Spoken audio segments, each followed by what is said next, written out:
Hello everyone, welcome back to English with Vasavi. ఈరోజు ఈ వీడియోలో కొన్ని డైలీ యూస్ సెంటెన్సెస్ అనమాట. రోజు మనం మాట్లాడుకునే మాటలు, రెగ్యులర్గా వాడే సెంటెన్సెస్ ఇంగ్లీష్లో ఎలా చెప్పాలనేది తెలుసుకుందాం. ర్యాండమ్ సెంటెన్సెస్ ఇవి, ఒకదానికొకటి సంబంధం లేదు.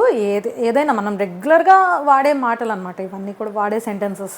ఓకే, అంటే ఫర్ ఎగ్జాంపుల్ అదంత ఇంపార్టెంట్ కాదు, it's not important. Okay, it's not important. దాన్నంత సీరియస్గా తీసుకోకు. Don't take it seriously. నేను నీకు కాల్ చేయబోతున్నాను, I was about to call you అంటాం కదా మనం. ఒక్కొక్కసారి వాళ్ళు చేసినప్పుడు అరే నేనే నీకు చేద్దాం అనుకున్నాను, చేయబోతున్నాను అంటాం కదా. I was about to call you, నేను నీతో తర్వాత మాట్లాడతాను. I will talk to you later. I will talk to you later. నేను నీకు తర్వాత కాల్ చేస్తానంటే I will call you later. Okay, అలాగే మనం కలిసి భోంచేద్దాం, లెట్స్ ఈట్ టుగెదర్.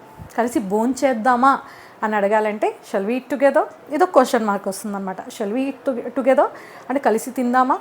అలాగే ఎక్కడికి వెళ్తున్నాం, వేర్ ఆర్ యూ గోయింగ్. ఇది చాలా బేసిక్. నా ఉద్దేశం అది కాదు, నేను అలా అనలేదు. I didn't mean it. దాన్నంత పట్టించుకోకు. Don't let it bother you. Okay, నీ గురించి నువ్వు కేర్ తీసుకో.